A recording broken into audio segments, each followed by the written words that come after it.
Information is power, and we're bringing it to you with the BGA's nonpartisan podcast, Ready, Set, Gov, tackling the most important challenges in Illinois. Find it on iTunes or wherever you get your podcasts. We're back. This is episode 41 of Alternative Facts Chicago.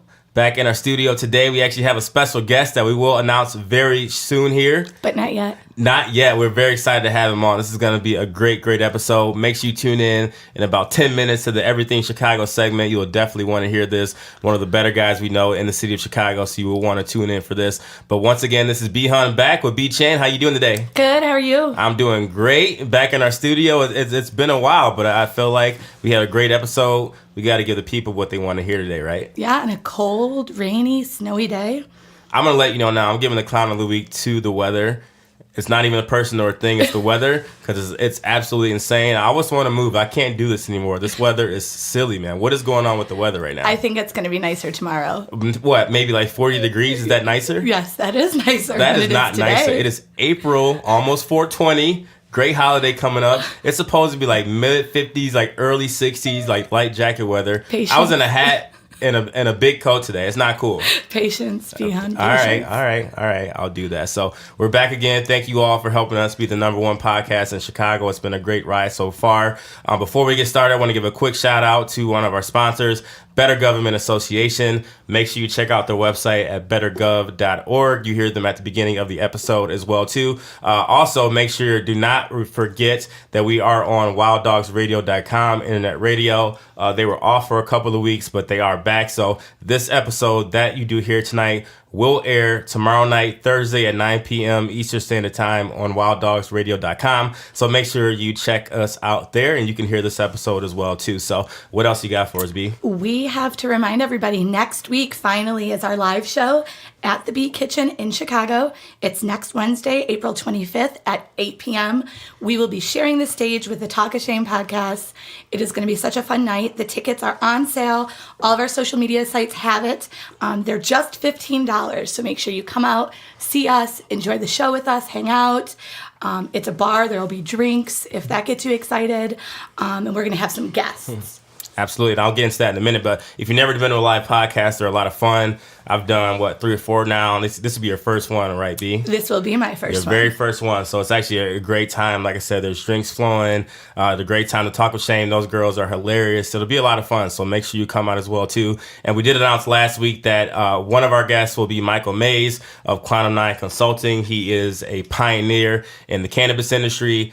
He was just in, I think, the Marijuana Business Daily. He was just recently on a feature story on the news for CBS Chicago. A great guy that I know as well, so he will be a special guest. And then we'll also have Ken and Demons from the D and Davis radio show. They will be on as well. They have a show on Chicagoland Sports Radio, and they do have a podcast called the D and Davis Show too. So we'll have our Clown of the Week. We're going to have our own stuff as well too, and then we'll have 2 different segments with our guests as well. So make sure you come out to Beat Kitchen, April 25th, 8 o'clock, just $15 tickets. If you're in Chicago, it's a Wednesday night. You don't have anything to do, so make sure you come out and support Alternative Facts Chicago. And we've mentioned it more than once. We took to social media and did a poll, and the people do want us in matching outfits. Well, it's not happening. So I'm pretty sure that's what you're going to get. It's just not going to happen. I'm sorry. We'll see. You can wear what you want, but if you think I'm going to show up in the same outfit, it's just probably not going to happen. Probably.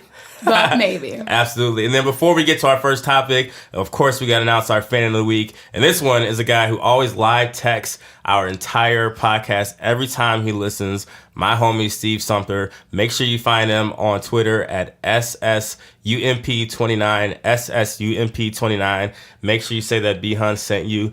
Give him hell. But no, every single episode, I love the guy to death. One of my big brothers, he always live tweets the entire episode. Not live tweets, but live text me the entire episode, everything that happens. So it's very funny. Now I'm wondering why Steve Sumter is not following me on Twitter. Hey, well, make sure you follow him first, and then you message him and say, here, follow me back. Okay, deal. He's always on Twitter, but he never posts anything, but he's always lurking, though. He's one of those guys. He's a lurker, but not he's a lurker, but not a tweeter. We see you, Steve. There we go. But before we get into our special guest, we got to get into this topic. It's been a hot topic of the past week, and then we'll introduce our guest. But B, let them know what we're going to talk about first here. You know we have to talk about this thing that's going on with Starbucks. So kind of set the stage a little. If you haven't heard about this, you're probably living under a rock because it's been everywhere. But regardless, as you may or may not know, going back to last week, Thursday, April 12th, there was 2 men who were African-American arrested in a Starbucks in Philadelphia. One of the baristas called the police and said that they were trespassing. Apparently, they had been inside the Starbucks for a little bit waiting for a friend. The police were called and they were arrested.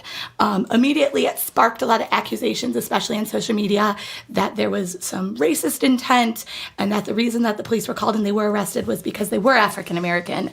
And then shortly after that, a video came out on Monday from Southern California about an African-American man who said that he was denied access to a restroom inside a Starbucks. Said that he was waiting to make a purchase, asked for the code for the restroom. He was denied the code, and then he saw a white man coming out of the restroom without making a purchase, and he was able to use the same restroom. So all of this kind of outrage surrounding Starbucks has prompted all kinds of things, including lots of celebrity people, including T.I., calling to boycott Starbucks and take a stance against it. So what Starbucks has done is they've come out and said that they're going to close all of their stores on April 29th to host a racial bias training for all of their employees. It's reported that they could lose up to $9 million in revenue by doing that day. And so there's been some kind of mixed reaction in regards to what their motivation is and if this is a good move for them or if this will change the way that people view them. So what do you think, B? So, first of all, I think that personally, I've never had an issue in a Starbucks. I think their coffee is pretty good. I think it's a little expensive. I don't know, it's funny because Steve was like, oh, you can just go to McDonald's. Their coffee's $1. So why would you go to Starbucks? I was like, McDonald's coffee is a little, I don't know about that, but I get his correlation there. I definitely get it. But in regards to what they're doing to counter the situation, I think it's smart.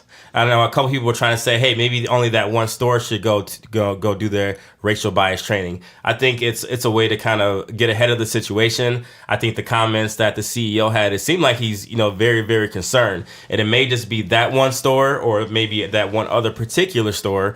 But, in America, we're dealing with a lot of racial issues right now. It's definitely probably not the only 2 stores where they have employees that feel that way. So I think it is a good suggestive measure to get out ahead of the problem and to prevent it. The fact that they're doing this, they're going to lose roughly $9 million makes me know that the CEO is very serious about this. And I think it is a smart move. And people are trying to say it's a PR move. I don't think it's a PR move. I think it's a CEO who's actually very concerned about what's going on with the store. Yeah, maybe he's saying if I don't get out ahead of this, we're going to lose a lot of money. People may not, shop there. People are going to boycott. And that may be true. But in the same breath, I think it is very important to take a stand against these things that happen. And maybe he made a bad hire in hiring that person to be the manager of the store or even the employer of the store. I read some reports that saying that the person got fired. Some was saying that he stepped down or, obviously was shown the door and say you almost have to leave. I think that was a smart move. But yeah, I think overall Starbucks had to do this. Will I ever go back to a Starbucks? I don't know. I haven't really decided as of yet. I kind of want to see what the next steps are from this. But in the meantime, I have not been sent. But in the meantime,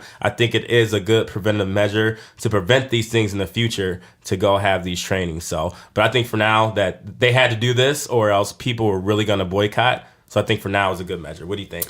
I agree, and to me it seemed genuine. I had the quote from the CEO that to me sounded like he really was concerned. The quote that he gave CBS News said, "There's no doubt in my mind that the reason the police were called is because they were African American, and I'm embarrassed by that. I'm ashamed of that. That's not who Starbucks is, that's not who we've been, and that's not who we're going to be." And that is the CEO. And to me, that sounded like a genuine statement. It didn't sound like something that was written or said as damage control. It sounded like he really meant those things. Right. I think you could have employees with all kinds of biased views working at any company. And so it doesn't mean that Starbucks even knew that this person had these views. Right. And so for me, I'm not a huge Starbucks person. I go on occasion, but I'm not going to boycott them. I felt like it was a genuine move to do what they could to fix the situation. Right. Kevin Hart made some good points saying that it's that specific store and maybe the manager itself, like that specific store had issues. They need to correct those issues. Like, why would it be an entire company problem just for, one racial issue? And I think we're at a point right now in society to where if anything happens racially, it's just quick. Let's boycott the entire establishment, whether it could be Pizza Hut for anything like that happens. It may be one single thing right now. It's just so much racial divide that any one single thing that happens, people just jump to like one big conclusion or the other.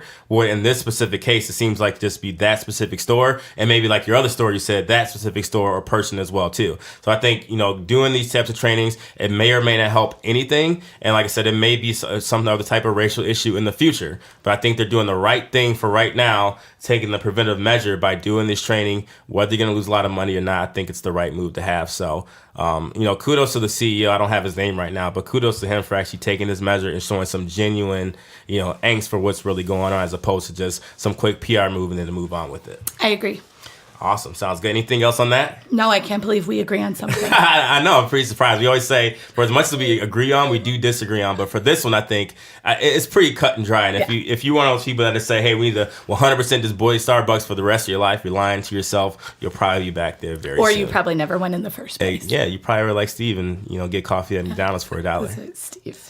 All right, so and normally we do our Everything Chicago segment, toward the end of the episode, but I think we're going to do it a little bit sooner because we're very excited to introduce our special guest. But before we do that, we want to give a shout out. We have another new sponsor that I'm going to announce right now, and it's great that people are always hitting us up. They're emailing us, want to be a sponsor for the show, especially local to Chicago. We always try to keep it in the family. We do this for the city, and it's always great that we do get local support. So our new sponsor is the Wrigley Report, not affiliated specifically with the Chicago Cubs, but they always do things for the Chicago Cubs and events there. So this sponsorship is sponsored by the Wrigley Report. Cubs fans, if you're looking for the latest Wrigley renovation updates, team news, player analysis, and overall Cubs news, look no further than the Wrigley Report, your number one source for all Chicago Cubs news in the city. You can find us on Facebook, Instagram, and Twitter at all of their handle. It's the same. It's at Wrigley Report, at Wrigley, WRIGLEY Report. So make sure you follow them on all their social media. They keep you up to date on everything happening with the Chicago Cubs, and we're on the north side, so that's their team. But man, hopefully the weather gets much better for them because they haven't been able to play many games so far. You and the weather. I'm gonna get back. We're gonna talk about this all day until we get some warm weather, man. Because I'm pretty over it at this point. You talk about the weather more than I talk about R. Kelly. We don't want to get into R. Kelly. People will boycott Starbucks, but they will freaking go to the R. Kelly concert, sit for a row, and step in the name of love. I don't get it. I don't get it, but that's another topic for another day. Moving on there. You ready to introduce our special guest or what? I am ready. Are you? Yeah, I am ready. So very proud to have this guy as a special guest. I actually attended one of his events this past last summer of 2017. It was an amazing event, an amazing idea. We're going to talk all about it. We do have a special guest. He is the CEO and founder of Glappitnova. They do a lot of community events, not only in Chicago, but nationally and expanding globally as well, too. So we're going to get into his entire story, get into Glappitnova and exactly what they do, but I think it'll be great for the entire city of Chicago and nationally to kind of talk a little bit more about this guy and what his company does. So Alternative Facts Chicago, say hello to Nick Brown. How you doing, sir? What's going on, everyone? Thanks for having me. We're glad to have you on. What you got, B? What you got, B? What you got, B? Oh, yeah, I think I'm first over here. I forgot about that. Yeah, you were supposed to go first, B. I am. I got it. So, no, first of all, I do want to say thanks for, agreeing to come on the show. And when we came, me and Bobby, our old co-host, came to the event last year in 2017, I knew it was something that we wanted to be a part of. The event was awesome itself. And we know you had a great movement coming on. So, from that point in time, we tried to make sure at least, stay close to what you guys were doing. I knew they were coming to a time that potentially we could even work together. And we always knew at that point that we wanted to have you on the podcast. We were like, hey, the city of Chicago needs to hear your story and exactly what you're going on. But first of all, for listeners who may not be familiar with you, tell us a little about yourself. And I assume you're from Chicago, correct? Yeah, I'm from right outside the city. I guess people would consider it Chicago or the West Side. Okay. But yeah, born and raised pretty much, and went to U of I, did track and field, was All-American.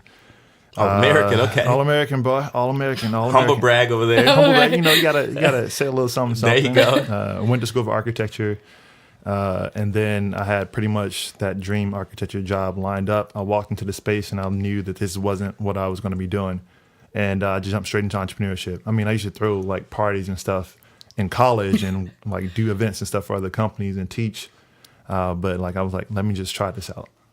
Cool. And your business, Glappitnova, or I guess you don't call it a business, do you? You call it a community? I think it's more like an idea of like community development. So the company is called Glappit, and we produce Glappitnova. So Glappitnova, the notion is, how do you get different types of people and perspectives into the same space? That's using my architectural background in there. But like really to like, how do you challenge the way to get outside of your bubble?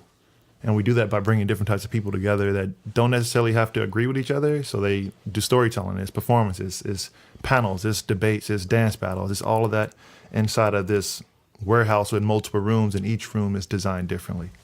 Yeah, I like that too. And it was a warehouse, not in the middle of nowhere in Chicago, but it was kind of tucked off as well too. You got to go in an alley. Yeah, it's an alley. Like you almost like need a passcode to get in. You got to find the person with the one leg and one arm. You got to throw that.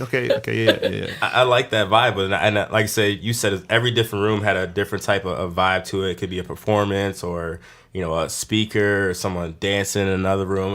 It was all. I figured it was like organized chaos, like in one room. So we'll get more into that. But first, how do you say Glappit? But then obviously the events are Glappitnova. How did that get started? And what made you wake up one day and say, here, I want to create this? What was your thought process around that? So this is really kind of going back to my thesis project in college. We had to, how do you redevelop Marina City? So Marina City was originally built to be a city within a city. So I used that concept to figure out, okay, well, how do I apply this to the people that I've met with? I've noticed that my athlete friends, they all hung out with athletes. I noticed that my architecture buddies hung with architecture. And especially in Chicago, it's really diverse, but it's also very segregated. How do you bring these different types of people together? And we started with like a small 2-hour storytelling event where we kind of tricked our friends to say, hey, come show up to this thing. We don't know what it is, just show up. And then it grew from there. That's amazing. And so the first one of your celebrations was 5 years ago, is that right? Yep. Over that time, how have the events changed?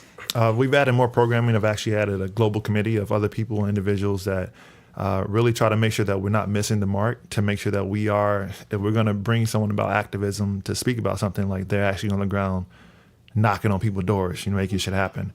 And they really kind of help take some of the load off on some of the things that their job doesn't allow them to do. And we just bring the different ideas and perspectives together. How do you choose, who gets to be, on the other side, actually, being presenter, whether dancing, singers, what do you look for in someone to be part of Glappitnova? Well, me, I just look for them people that's just very vocal about being themselves.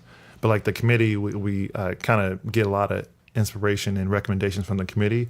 So it's like I try to take out my bias on like who gets presented or who gets to share. And it's really just, if you're doing some shit out there, we're searching the internet.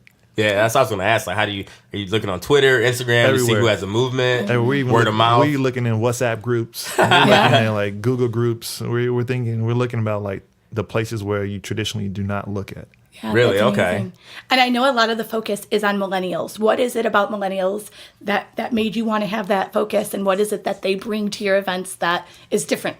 Well, there wasn't really a platform for millennials. I mean, Forbes just launched the Forbes 30 Under 30 Summit, which has been around for like maybe 2 years. ComplexCon is they're in their third year. Mm-hmm. So you're starting to see a lot of different types of platforms for millennials, but there wasn't really anything that really brought them together to be themselves. So this is a great opportunity to have a platform for millennials and minorities to kind of be themselves.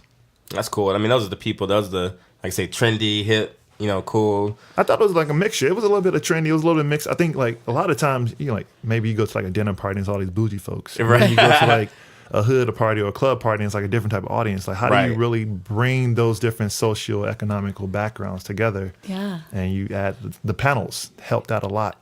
So it was very eclectic mix. I was pretty surprised at the different types of people that were there, and everyone I met was awesome. Like, it wasn't any one person. I was like, man, get this guy out of here. It wasn't anyone that I met. Like, everyone seemed genuine. They seemed happy to be there. And they had a cool story. I think that's the big thing. And I don't know if you look for that, the type of people that you invite or what, but everyone just had like a cool, genuine, different story to them. And I like that aspect of it. Yeah, I normally used to meet every single person face to face. I will have to physically meet them because I'm really good at picking up vibes and stuff. But like now I've been able to kind of like, step back a little bit. And, if the committee recommends someone and they recommend the person, or 3 people recommend this person, like that really, you got to take a stop and look at that. Yeah, absolutely. So you have people in place that you trust a little to. Yes, because it's like, I got to figure out ways if I die or if something happens to me, how do you maintain the system? So, the committee helps out with that and before it becomes automated. One of the things that we were speaking about before the show was the different places that the events take place. And so maybe you could tell our listeners a little bit about where you've had your celebrations and places that you'd like to see the celebrations go in the future. Well, I guess I'll start with the environment. So the environment has been held in from like Uber's headquarters in San Fran to Google's New York offices to the warehouse here in Chicago to even the jungles of Guatemala City. The goal, the notion is how do you activate space? But eventually we want to really try to transform those spaces. So right now we're doing Glappitnova is kind of temporary, but what happens if maybe let's do it for a month or a week longer? Right. Like what can be created in this environment or that area that it's located in? And I think on your website, you listed that maybe up to 13 different cities for upcoming locations, and sound like you're trying to go international with it as well too. Tell us more about that, or what made you say here, I want to be in Chicago, then I want to be in New York, I want to be in San Francisco, and you mentioned some other random city. It was a Tennessee or somewhere I never heard of. I was like, what? Why? Pigeon Forge, Tennessee. Have any of you listeners, have you even heard of this place? What? I actually I've know never heard of it. One of our previous fans of the week went to UT in Knoxville. So I know Okay. for a fact she'll probably have heard of it. Okay. There we go. Home of Dolly Parton. What makes you choose these locations or say, here, this is a good spot to have this event? Data and wherever our connections are. So a lot of times, some people say, oh, well, you should look at where the stats that you're hitting. You should go there based on the stats. It's like, yeah, that's cool and everything, but we want to consider that. But also, like, if one of our friends moved to Washington, D.C., and they want to get involved, let's try to make it happen because that's how Guatemala City happened. One of the participants, well, she wasn't a participant, but she came to Glappitnova for a few years, and she moved back to her country. So she's like, well, how do I bring this to my country? So we created it. We made it happen. It was a lot of work, but it was fun. But that also let me know that we can expand into multiple locations. That's the beauty of it. So you're talking about your participants, and then you have attendees. Is that right? So maybe you can tell our listeners a little bit about the difference between who's your participants and then who your attendees are. They're kind of actually the same. Just one is just being showcased, and the other just in the audience. Because like Glappitnova is we have some cool participants, but everyone in that space is just as powerful, or just as cool, or just as great. And that's what makes for the really interesting conversations after the sessions or in the hallways, because that's where really cool, interesting stuff happens. I've seen a wedding proposal happen. What? I've seen a lot of people cry. I would cry. Yeah, I'm the crier. I've gotten an email from someone that said, like, they met their co-founder 4 years ago, and their businesses, they're still in business today, and they're in multiple cities. Okay. Amazing. So he's actually going to be, I'm trying to get him to be one of the speakers this year because I heard it was a great story. So that's an amazing story. And I know you had mentioned we were, off air. This wasn't one of our questions, but I kind of want to know this. I think the people should know too. What makes Chicago more of a tougher market? Where you're saying places like New York, San Francisco might be a little bit easier market to have, a type of event like that. What makes Chicago so tough? And like the event I was at was very successful. So kudos to you guys for making it work. But I thought it was a great event. So what makes Chicago a little more tougher as opposed to the other places? I guess for us it's like Chicago is the best city to create something sustainable. So what that means is, on the flip side, there's a lack of resources. So if you don't have any resources and it's more on the conservative side of things and you can make something really, really small work, when you expand to the coast, a lot of times the coast have a lot more resources available. So you can kind of streamline it a little bit better. But it does have to deal with like just the dynamics of Chicago. It's a little bit of a slower city compared to the coast from what we've experienced. Which is surprising. I feel like Chicago's so fast paced too, but Yeah, I mean, you know. Listen Lakeshore to Nick, Drive. he's the expert. You don't know everything.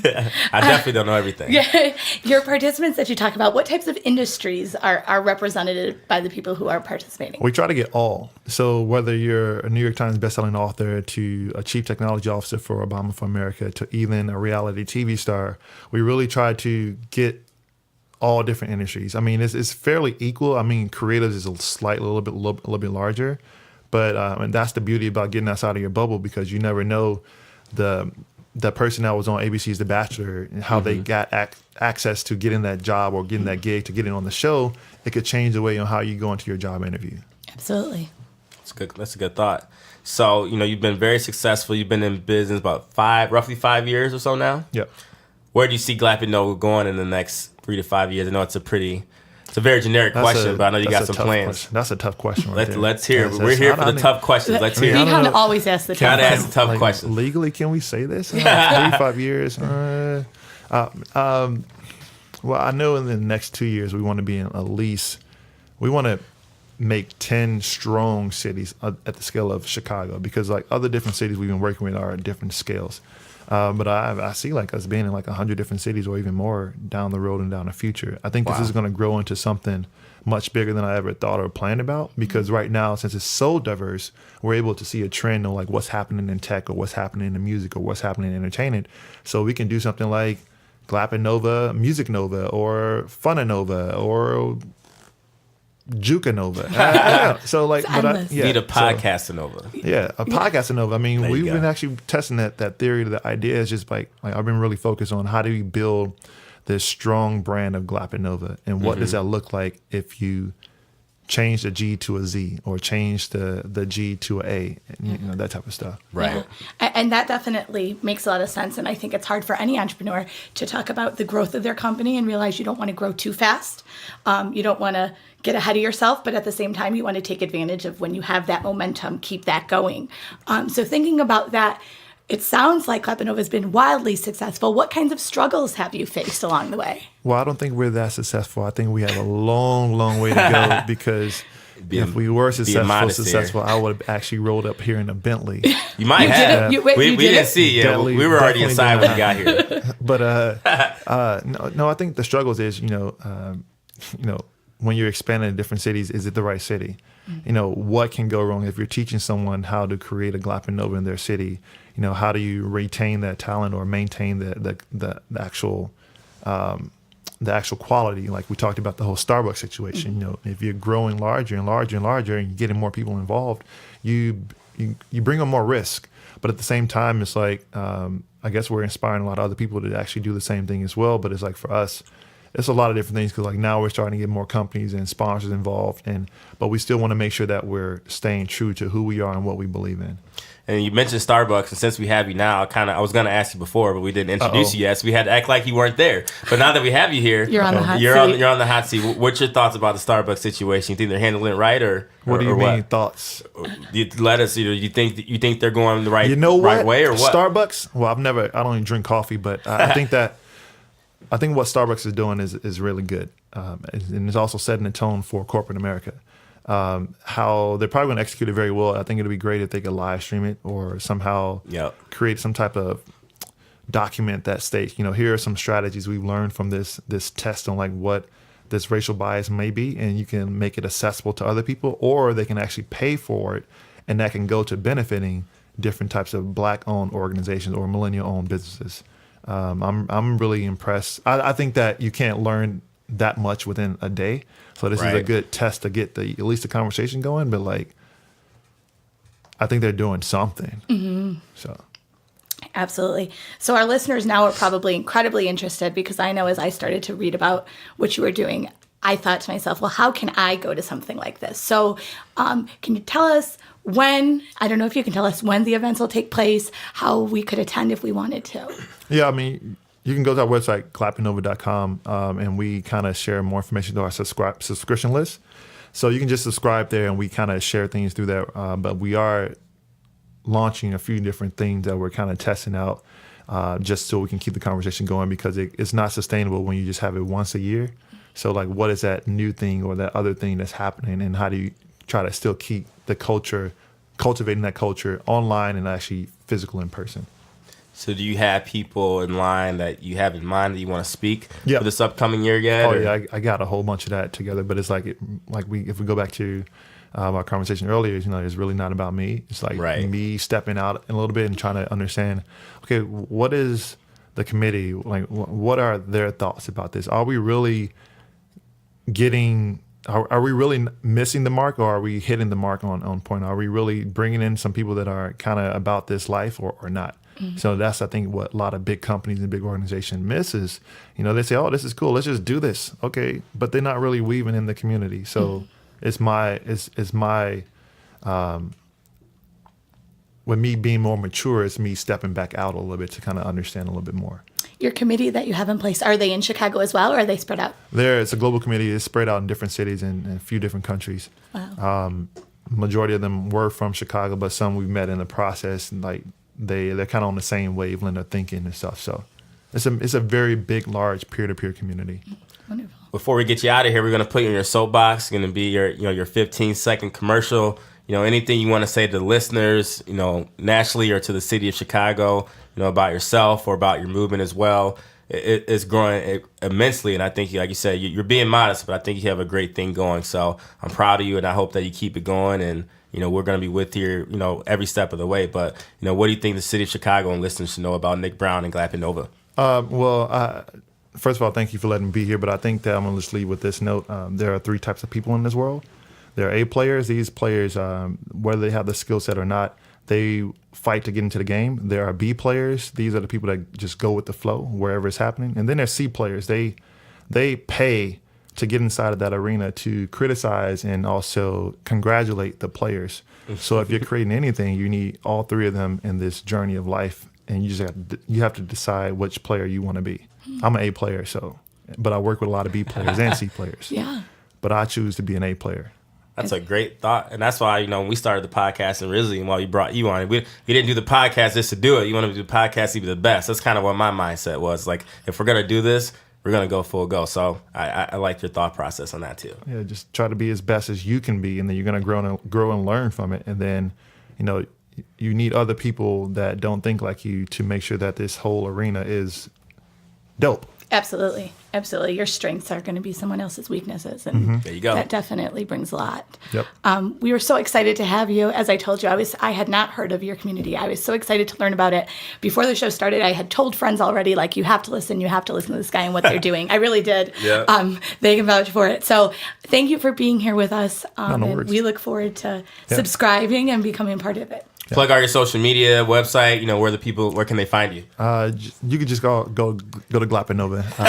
Glappitnova.com, Facebook, Instagram, Snapchat, all that stuff. I mean, obviously you'll find me in the process, but it's more about the community. Yeah, fantastic. I like it. This is a modest guy right here, people. Yeah. I like it, though. He doesn't like to brag because too I'm much. sober right now. Give me a shot. Give it a shot. We'll bring Wait him a back minute. on after some drinks. We'll Yeah. do that. Gotcha. Yeah. We'll appreciate you having on. But Nick's going to get out of here, but we got some more topics to discuss, right? We do. This one's going to be big because Wait. I know you want to talk about Dez Bryant and the Dallas Cowboys. Nick wanted to get out of here before I started going on my Dez rant. Okay. So we'll give him a chance to do that. But no, we appreciate you coming on, Nick. It's been great to have you. No, thanks you guys so much, and keep up the great work. Thank you. Thank We really you. appreciate it. And, for all the fans still here, Brittany is a huge Dallas Cowboys fan. Don't ask me why, being from Chicago, but he's a huge Cowboys fan. I like good football. You like? They really haven't been good since the Emmitt Smith and Dallas Cowboy days from back in the 90s. Michael Irvin, who was their quarterback? Troy Aikman. And they really haven't been good since then. But I know you've been a little upset that they did officially let go of Dez Bryant. So I'm going to let you go first. I know you have a lot to say. I do have some comments too. But for all of those that don't know, and I'm sure you've been living on a rock, if not, the Dallas Cowboys did finally release Dez Bryant, their star receiver, who really hasn't had a good season since he got that big contract in 2014. He's not had a 1,000-yard season since 2014 and was really let go maybe this past week at the end of, toward a free agent season. So I want to get your thoughts, B.Chan. I know you're pretty upset about this. Did the Dallas Cowboys make the right or wrong move in releasing Dez Bryant? There's two sides to this. First of all, they made the wrong move. The football side of it, they made the wrong move. Dez Bryant's production was down last year, as was every single Cowboys receiver on the team. In addition to that, what the Cowboys did to Dez Bryant, who is arguably one of the most loyal players you will see on any football team in the NFL, by waiting till the end of free agency to release him. So other receivers had already been signed, had already gotten their contracts. They knew this is what they were going to do, and they waited this long before they released him. There had been talks initially about a pay cut, and when it all came down, they did not even offer him the opportunity to take a pay cut. They cut him. I am furious with the Dallas Cowboys. I am furious with the organization as a whole. Right now, you do not have a number one receiver. Whether you think Dez is on the decline or not, you don't have a way to replace him right now. You got Allen Hurns. You don't have a way to replace him right now. We will see what happens in the draft, but it was ridiculous. But as a fan, what really upset me is I'm someone who's loyal to my team, and I understand this was a business, but this team showed absolutely no loyalty to Dez Bryant, and they did him dirty. And this is a player who last year put out a video on social media and said, the day I stop playing for Dallas is the day I stop playing football, because that's where his heart was. And I told B.Hun, in addition to my rant, which I'm going to end in a second, just right before we came on the air at 6:30 tonight, Dez Bryant put out a tweet and it broke my heart. And what he said on Twitter was, I have to change my lock number on my phone now. It was 1960, the year that the Cowboys were founded. Fun fact, never questioned my loyalty. So this man's lock on his phone was related to the Dallas Cowboys. He bled for this team. He loved this team as much as I do. And they didn't just cut him, they did him dirty. And I think it's going to come back to hurt them. And I'm mad at my team. You good now? You got that off your chest? Well, now I'm angry all over again. I know, I can tell. I can see it in your face. The Dallas Cowboys really get under your skin. But I do like a lot of your points, but you can't be surprised. They did this to not Michael Irvin, Terrell Owens back in the day. I feel like they did him dirty too. He did a lot for the Cowboys, and they just let him go. I feel like they're quick to do this for a lot of their big players. It is a business, and I think they treat this too much like a business as opposed to doing what's right for the person. Hold on, let me just interrupt really fast. Let me just interrupt really fast. Have at it, buddy. Because we have a lot of Cowboys fans who will be listening, and you are actually wrong. Jerry Jones himself takes a ton of heat for being too loyal to his players, actually. He's been criticized that he does not actually always make the best moves for the business because he's been too loyal to his players.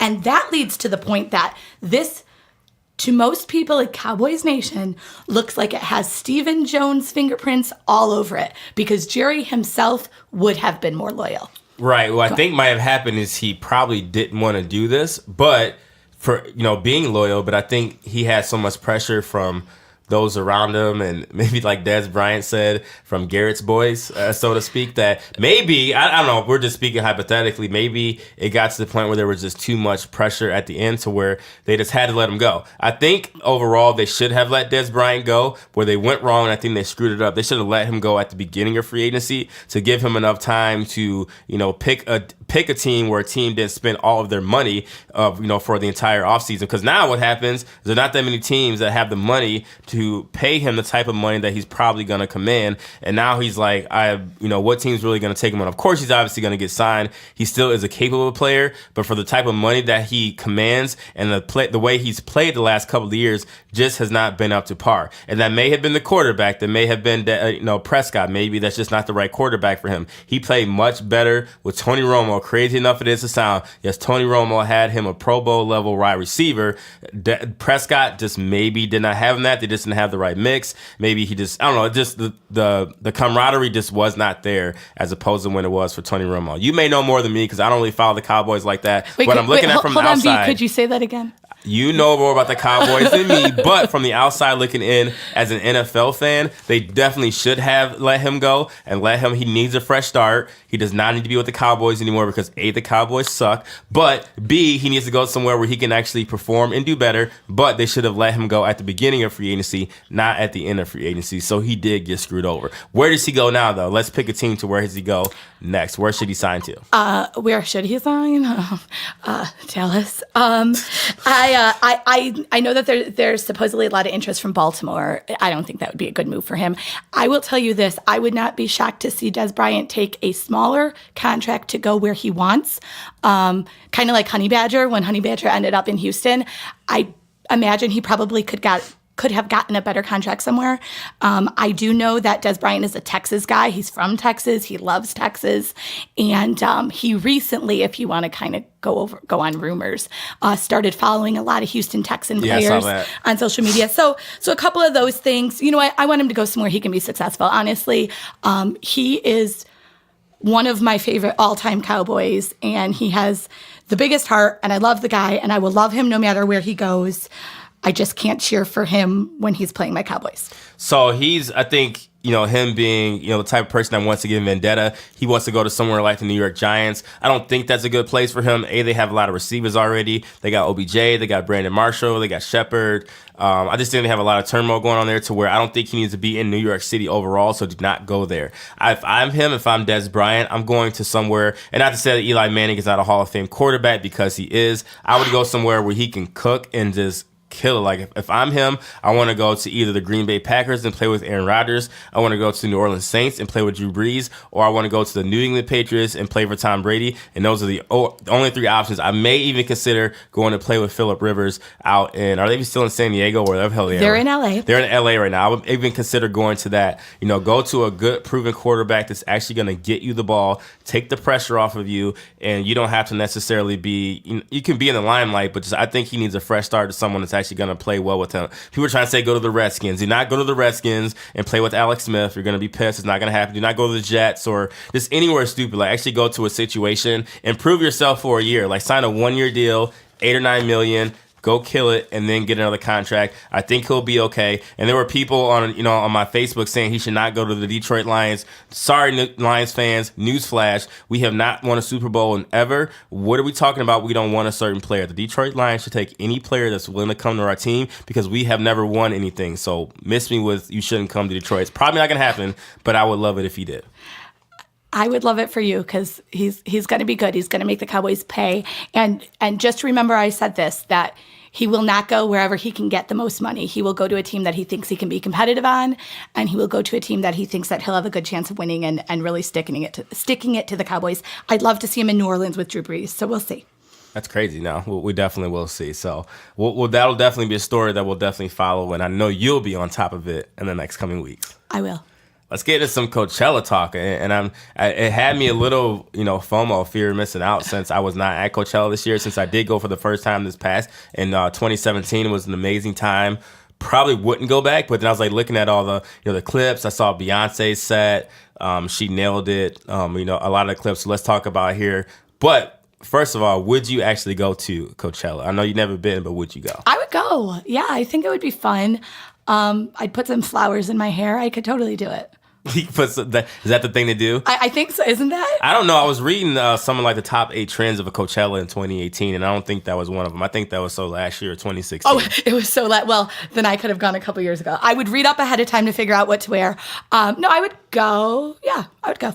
What did you think of Beyonce's set? Did you get to see some of it? I saw all of it. And I'm going to be the most unbiased reviewer because I am right in the middle on Beyonce. I think I've said that before. I like some of her music. I think she's a good artist, blah, blah, blah. She was incredible. She just totally came into her own. I mean, not that she hadn't, but it was another level. I think unless you're a total Beyonce hater, you couldn't watch that and say, this is truly one of the better entertainers of today. I loved everything about it. She nailed it. And I think not even the fact that her, the band behind her, all the dancers, I didn't see one mess up. They were all in sync. It was perfect. Like, it was literally perfect. It wasn't even an hour set. It was perfect for 2 hours. It was perfect. She stood up for representing women. She was unapologetically Black. I know a lot of people were really excited to see, the HBCU represented there. Right. And I think that was cool to see. And to see a woman with 3 children, a mother, get out there and kill it. Amazing. I know. It was dope. No, she killed it. I was a little upset that, YouTube, the Coachella stream, did not stream Eminem's set on Sunday night. He's the GOAT, one of my favorite rappers of all time. They had Migos set streamed, and I fell asleep on it. Because, I do like the Migos, but I've seen them plenty of times in concert. I've even seen Eminem plenty of times in concert, but it was his first time at Coachella. They should have showed it. He brought out 50 Cent, brought out Dr. Dre, among others too. And it's a legendary set, and I wish they would have showed it. But, Beyonce killed it. She definitely stole the weekend. I mean, they just had a lot of, artists out there. Speaking of the weekend, what the hell was he doing crying? Wait a minute. I was going to say, did you see the weekend?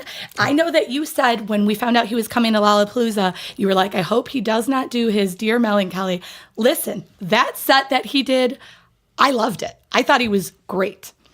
I didn't really see much of it. I saw the clips, but the clips that I saw, he was crying, and maybe he shouldn't do that album. He's been going through it. He's had a rough 2018 with that, EP, and then just crying on stage. And from where he was in 2017 to 2018 is a complete difference. They had a screenshot of like Coachella 2017 and him in 2018, totally different person. See, but maybe not. It's the evolution of him, and just like everybody else, he goes through different stages of his life. And to me, that's a genuine artist. He's letting you find him where he's at today. Okay. Did you see Miguel?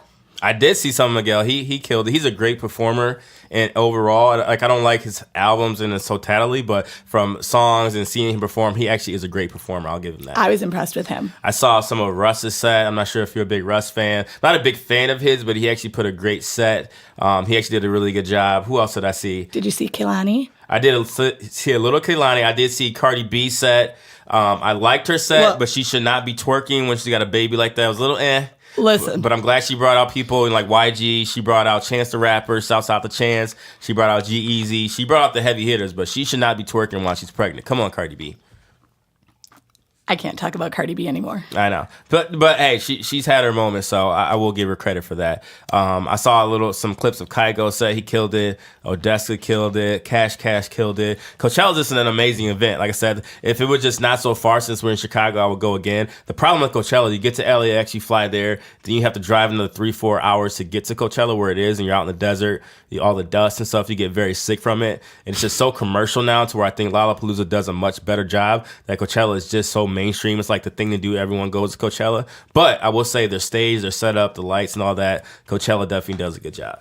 Yeah, I thought from afar it didn't disappoint. And I thought it was cool with the live streams that everybody could take part in it. And so you didn't feel like you missed out. Absolutely.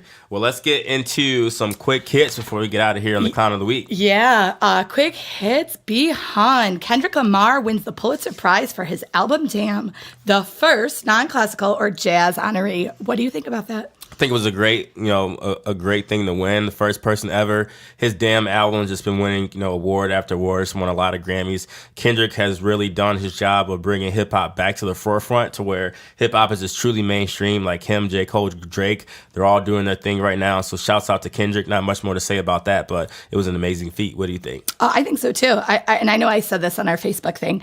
I've never been a huge fan of his music just because I don't feel like I connect to his message, but I respect him. I think he's incredible. I just don't think he makes music necessarily for me until Damn came out. And so that was the first album of his that I really was like, all right. And again, no knock on him at all. It just, sometimes you just don't connect with an artist. So he's a poet. It's amazing. A great honor for him. Speaking of J. Cole, he's releasing a new album this Friday, 12 songs, no features. You going to be checking for the J. Cole album or what? Of course I have to. I have to understand when everyone says J. Cole went platinum with no features. I have to know why. So I will be listening, of course. What about you? Absolutely going to listen. I'm pretty curious of what this album is going to entail. It has 3 different titles: Kids on Drugs, King Overdose, Kill Our Demons. When you're talking about an album full of drugs, facing your demons and things like that, it was recorded in 2 weeks. Me knowing that as a person, there's no way in hell you can make an album talking about drugs if you weren't on drugs. So if J. Cole was on drugs doing this album, I mean, it's going to be very interesting, and I'm very curious to see how it comes out. But I'm definitely going to be checking it because his last album was not that great. Forest Hills Drive was by far and away his best album. Don't at me. I'm sorry. That's just the facts. So I'm hoping he bounces back with this album. But I'm curious, though. I'm hoping J.Cole goes platinum with no features. Oh, it's definitely going to. Okay. Speaking of Tom Brady and Rob Gronkowski, they are both skipping the beginning of OTAs for the Patriots. Should Patriot fans like yourself be concerned? Not at all. I think he's just at a point in his life to where Tom Brady is about to be 41. He hasn't been able to spend a lot of time with his kids. It's only the beginning of OTAs. He's been in the NFL for a long, long time. They're on vacation right now. Like, who cares? They're trying to, and at ESPN, they were so bored today. I had it on for a lot of the day, and they were talking about, is Tom Brady going to come back? And he hasn't committed to playing for the 2018 season. He's coming back. It's just a slow news day. I wouldn't be worried. Rob Gronkowski and Tom Brady will come back for one more season. It's just a slow news day. Do not be alarmed, New England Patriots fans. What do you think? I think they'll be there. So I'm also not alarmed, but I wouldn't care if they weren't. But I did say, if Brady does not, and they traded away Jimmy G without Bill Belichick's approval, there's going to be some problems in New England. They were talking today. They were so bored. They were saying that the Patriots are going to consider trading up to the number 10 pick to get Baker Mayfield. I'm like, how the hell will they know that? The Patriots don't say anything. They're just making up stuff at this point. P.S. Put it on the record. I love Baker Mayfield. Me too. I'm a huge Mayfield fan. I would love for him to go to the Patriots. I think it'll be a dope move, but how the hell would anyone on ESPN know that? I don't think Belichick would want him. That's not a good personality fit at all. Nah, yeah, probably not. And he may not be the coach much longer, so who knows? Who knows? Okay, speaking of that, former FBI Director James Comey appeared on 2020, and he stated that Donald Trump is unfit to be president. Did you watch the interview, and do you agree? I did not watch the interview, but I did see some of his late show. It was on Stephen Colbert's show. And, boy, he had an ether comment for Donald Trump. He said, Donald Trump's tweeted at me probably 50 times. I've been gone for a year. I'm like the breakup he can't get over. He wakes up in the morning. I'm out there living my best life. He really said I'm out there living my best life. And he wakes up in the morning and tweets at me. 100% true. For that comment, I'm a huge James Comey fan. He ethered Donald Trump there. But I'm a fan of what he's saying. Just keep putting this guy on blast until he's out of there. And I saw pictures of him hanging out with Method Man. So he is truly living his best life right now. I did watch the interview too because it's something I'm very interested in, and so it was a really good interview. He's writing a book. The book's coming out soon, so there'll be a lot of information out there. But yeah. Quickly, rest in peace to wrestling legend Bruno Sammartino, who passed away today. He came up in the old, WWF territory days with Vince McMahon Sr. So for all those that love wrestling, we definitely know who Bruno Sammartino was. He was the equivalent back then of what like Hulk Hogan was, in the 80s and 90s. So quick rest in peace there. And we'll move on from that. And then lastly, what else we got? No, this is you, B. Desiree Linden is the first U.S.-born woman to win the Boston Marathon in 33 years. It's an amazing feat. Shouts out to her. Would you ever run a marathon? I would not. I think runners are incredible. I enjoy some cardio exercise. Running is not it for me. I did a 5K with my sister, and it was my first and last. I would run a marathon, maybe not a full marathon. I would probably start with a half or even like a quarter or something. My homie Jason, what up, Jason? He runs marathons all the time. What up, Jason? What up, Jason? He was trying to get me to run a full marathon with him. I'm like, bro, you can't just start with the full marathon. You got to warm up. I could do a 5K. I ran 3 miles today, so that's nothing. But in terms of like a marathon, it would take a lot. I hear people like end up with like bad legs and things like that. But I think I would start with the half marathon and go from there. But I give all props to people that do marathons. I've heard some horror stories from it. I think they poop themselves a lot. But also, I do have a friend, shout out to her. She ran a marathon while she was pregnant. So how about that? And I had one of my old coworkers, she said like her friend, like their like organs like caved or like gave out like running a marathon, like had to get like rushed to the hospital. I've heard some horror stories from it. So you really gotta be prepared. You can't just go do a marathon. You gotta train for like a year. And also my best friend ran a marathon. Shout out Deanna. Yeah, absolutely. What up, Deanna? Okay, B, we are done with the quick hits. How about we get to your very surprising clown of the week? Is it my turn? Can I go first this time? Yeah. All right. So, and I mentioned this earlier, and this isn't even a person, place, or a thing. First time ever on Alternative Facts Chicago, we got to give the clown of the week to the weather. Not even the weather in Chicago or Detroit or out east, anywhere in the Midwest, out east. It's been terrible. I was outside earlier today. I had to have a big coat on. I had to have a hat and gloves on.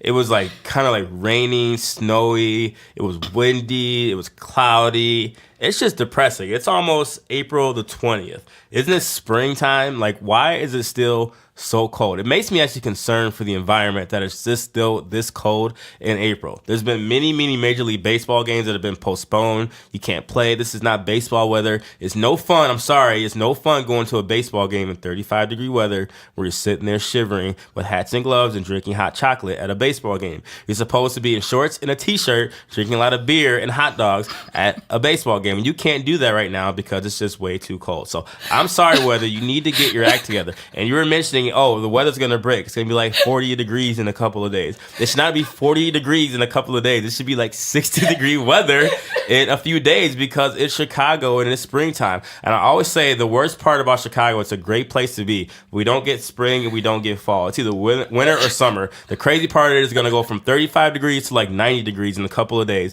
And then we're just going to be like, oh my God, it's hot as hell outside. And we're just going to miss, like, don't you like spring weather when you get like 7-degree weather? You could be in t-shirts and jeans and actually enjoy being outside on a nice sunny day. Like, I just miss those days. So I'm going to get off my soapbox. For the weather, I'm sorry you get the clown of the week and you guys need to get your act together. For our regular listeners, you may remember last week B.Hun told me to settle down, and he's about to fight over the weather. Hey, I'm pissed. I have a clown. Those people who are frequently on social media may have noticed a former regular presence has popped back up.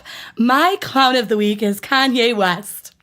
Although I'm very excited to see him back on Twitter, and I love reading what he has to say, and I really do. I'm a Kanye fan in all aspects. However, it's come out that he has said that he's going to be writing a book about his personal philosophy called The Break of Simulation. He clarified today that the book will actually develop in his tweets as he sees fit. So you can get your daily wisdom from Kanye West. So my clown of the week, although I love him, although I enjoy reading what he has to say, and I can rock to some of his music, you're a clown. And anybody who wants to take your philosophy from Kanye West, you are also a clown. Hey, you're going to have a lot of people pissed off at you because I know a lot of people who believe in the book of Jesus. There's people I know that call him Jesus Christ. We won't mention, but our ex-co-host, my homie Bobby, calls him Jesus Christ. He is subscribed to the book of Jesus. Well, he will be really excited about the philosophy coming he's up. had some great quotes. He tweeted an hour ago, if you want to see the true character of a person, watch the way they treat someone who can't do anything for them. Listen, that's great. That actually makes sense. That is great. I like him, and I like reading what he has to say. I was the first one excited to see him back on Twitter. I'm just saying, I don't know that any of us should take a philosophy lesson from him. You don't like this quote? He says, truth is my goal. Controversy is my gym. I'll do 100 reps of controversy for a 6-pack of truth. A 6-pack of truth is genius. Man, if he puts those into a song, it's going to be the album of the year. Hey, Kanye West is the man, but he needs to come back out with an album. I feel like he's over there cooking up something, or maybe he's just bored. Lastly, he said, just stop lying about shit. Just stop lying. Well, that's all we need. Hey, Kanye's the man, but hey, you're going to get a lot of people that come at you because they love those Kanye quotes. Well, and as I said, I love him too. I just think to consider him a philosopher is a bit of a stretch, and it makes you a clown. We need to get up out of here. This has been an amazing episode 41. We got to give a shout out to Nick Brown of Glappitnova once again. I think he came on and did an amazing job. How do you think he did? Oh, he did awesome. It was so fun to meet him. What he's doing to me is really inspiring, really exciting, and certainly the sort of thing that I would love to get involved with. Absolutely. One more Kanye quote before we get out of here. Says, too much emphasis is put on originality. Feel free to take ideas and update them at your will. Great artists take and update. He says, cars have 4 wheels. Hoodies have hoods. It's amusing to me when someone says this is an original hoodie. Bro, it's a hoodie. Hey, Kanye is a legend.